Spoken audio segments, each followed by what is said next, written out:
Hello students, let us start our discussion about uniform circular motion. To understand the concept of uniform circular motion, first we have to know what is uniform motion and then what is circular motion. Then we can understand what is the uniform circular motion. To understand the concept of uniform motion, we know that when any object is changes its displacement with a constant rate and also in a uniform direction or a particular direction, or we can say that in a straight line, then the motion created by such object is known as uniform motion. But suppose that during uniform motion, if any object changes its direction from its track, then we can say that the turn taken by the object. Okay, so if we consider about the velocity which acquired by the object during motion along a straight line, when object changes its direction, then we can say that there is a changing in the velocity, because velocity is a vector quantity. Velocity contains as well as magnitude as direction also. So if only one of the two, that is magnitude or the direction or both, can change with respect to time, then the object is said to be under acceleration. And if the change in the direction or change in the magnitude or the direction of the velocity changes with respect to time, then the object is said to be in accelerated motion. If the rate of changing of the magnitude or the direction or both of the velocity is uniform, then the motion of the object is known as uniform accelerated motion. Now let us come to the point circular motion. The concept of circular motion can be understood with the help of this. If we assume a path A, B, C, D, you are seeing in the figure here, A, B, C, D is a rectangular track, and if any object chooses such type of track, then after completing one turn, one complete cycle, object reached at its original position. It means object is going from A to B, then B to C, and C to D, and D to A. Then if you ask, I ask to you that how many turns can created by the object to make a complete cycle, then your answer will be 4. Similarly, if we take a hexagon A, B, C, D, E, F, A, then to complete one cycle or one revolution, object must take 6 turns.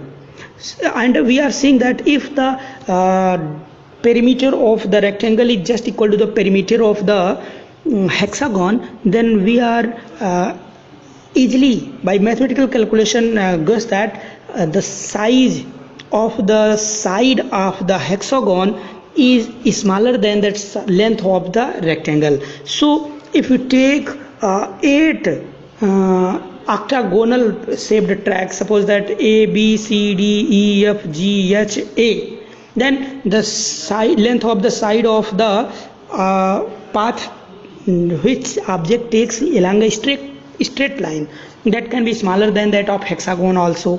So if we increases continuously the number of turns created by an object to reach at its maximum, its initial or starting point, then we are seeing that this length of a straight line, that is AB, BC, CD, can be reduces to a point distance. Okay, if we are saying that the object is moving from A to B along a straight line with uniform velocity, then from B to C with another uniform velocity, and at point B object changes its velocity as it changes its direction. So if AB is assumed is much smaller, that can be assumed as a point size, then object continuously changes its direction, and the path acquired by such type of object can be assumed as a circular path.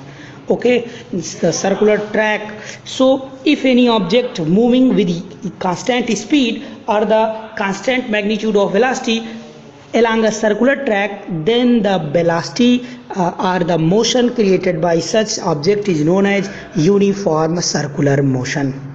Okay, suppose that if we assume that the radius of the circular track is r and the magnitude of the velocity by which object moving along the circular track is v, and the time in which object makes one complete revolution is t, then we can easily define what will be the velocity, magnitude of the velocity. V can be defined as the total path travel, that is the circumference of the circle, that is 2 pi r divided by the time t. So v equal to 2 pi r by t.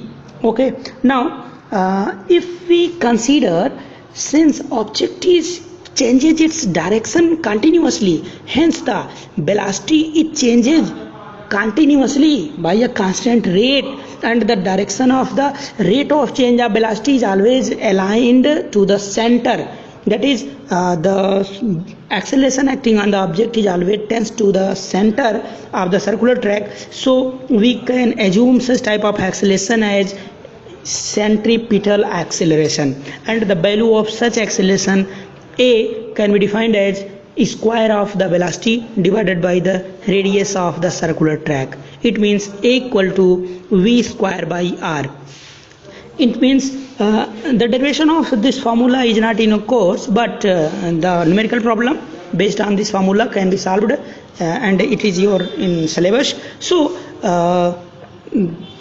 you can easily guess what will be the value of the velocity, that is 2 pi r by t, and the for acceleration v square by r, and you can easily solve different types of numerical problems given in the in textbook, last portion of the textbook, and these explanations are explained as we explained you earlier. So let us study this, and here is an example of a thread and stone.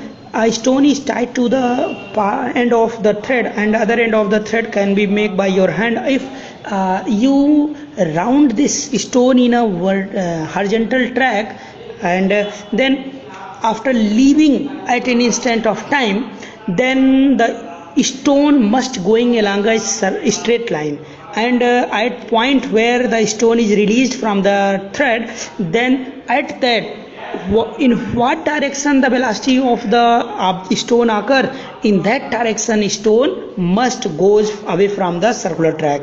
Okay, that can be taken as the tangential direction of the point from where the stone is released. So such type of activity can be performed easily with the help of you by taking stone and thread. Okay, now if for example this if we take an example, when an athlete throws a hammer or a discus in a sport meet, he holds the hammer or the discus in his hand and gives it a circular motion by rotating his or her own body. It means the athlete makes multiple circular revolution of her own body, and by such phenomena the hammer that possesses in the hand of the athlete much accelerated, and the speed, the magnitude of the speed of such a hammer increases continuously. Hence, after releasing this hammer,